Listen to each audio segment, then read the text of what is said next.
जय श्री राम, जय श्री राम, जय सीताराम। एबे एई होछि शेष प्रहर। निश्चिंत सेई मायावी राक्षस आसी पारे अनेक रूप धरी ना जेमिति हेले भी मध्य मोर प्रभु श्रीराम लक्ष्मण को मते रखिबाकू पड़िबो। जाई तबे आ विलंब न करी गड़ मध्य रही सावधान हुई। हाँ हाँ आ देखिबी केउ रूप धरी आसुअछि मोहरी निकटे। जय श्री राम, जय श्री राम, जय सीताराम। सावधान होशियार, सावधान होशियार, सावधान होशियार। किए लंकापति मारुति कि कारण आसिल ई स्थाने? एबे तो जाइथिल गड़र किछि संधान निमते। नाई मारुति जीवा बसे देखिली मु से मोहि रावण भाबिली कि प्रभु को मो नेला से चोराई कुंकु तुम्भी सेथि पई पुनर्बार आसिले मु तोहरी निकट। नाई मते छाड़ी दियो मारुति, देखी आसे मोर प्रभु श्रीराम लक्ष्मण। हे लंकापति। हाँ मारुति ई कहूचो? हाँ तुम्हें सत्य कहूच लंकापति? मु सत्य कहूची मारुति। से पापिष्ट मही रावण को देखी अछ नेत्रे निश्चिंत। तेबे ठीक अछि लंकापति। मारुति आपणकर कहिबा निमंते ताहले शीघ्र जाई देखिए सोमर प्रभु श्रीराम लक्ष्मण को। निश्चिंत मारुति, एही गड़ द्वारे जगी थाओ होई सावधान। मोर गोटिए वचन मानि रखिब लंकापति। मारुति शीघ्र फेरी आसीब मोहरी निकटे। निश्चिंत। आ तुम आसीबा पर्यंत मुही रही अछि एही गड़र द्वार रे। कहि किना रात्र हेउछि चतुर्थ प्रहर। निश्चिंत। औ एही प्रहर रे निश्चिंत सेई मायावी राक्षस आसी पारे अनेक रूप धरी। मारुति तेणु शीघ्र जाई देखिया समर प्रभु श्रीराम लक्ष्मण को गड़ मध्य रे। हाँ मारुति जानत लंकापति। निश्चिंत रे रही थाओ एही गड़ द्वारे। एबे गड़ द्वार खोली देली मुही। आनंद रे जानतो मोर प्रभु श्रीराम लक्ष्मण को दर्शन करी फेरी आसंतु शीघ्र मोहरी निकटे। जय सीताराम।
विलंब करवा मोर नुह उचित। एही बारे बोधी नहीं चली जीवी से श्रीराम लक्ष्मण एन थोड़ी मुठे धरी मंत्र पढ़ी उड़ाइला निद्रारे सबुरी चक्षु निद्रित करी।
देवा मने से भाड़ी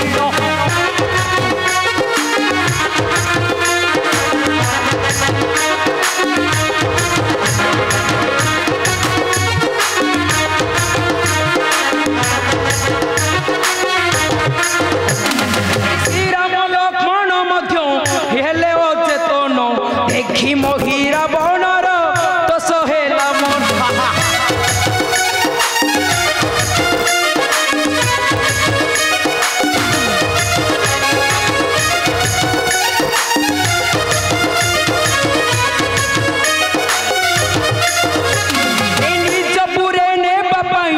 मने से भाड़ीण मंत्र भूखी चली गला पुरकू से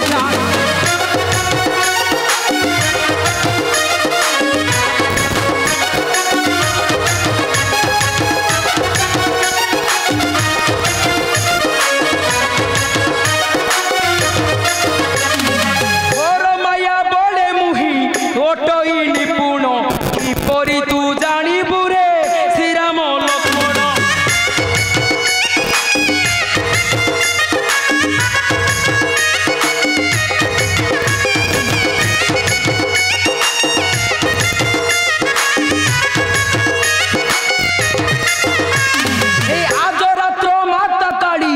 गरम पासर निश्चिंत मु बलि देवी सत्य मोर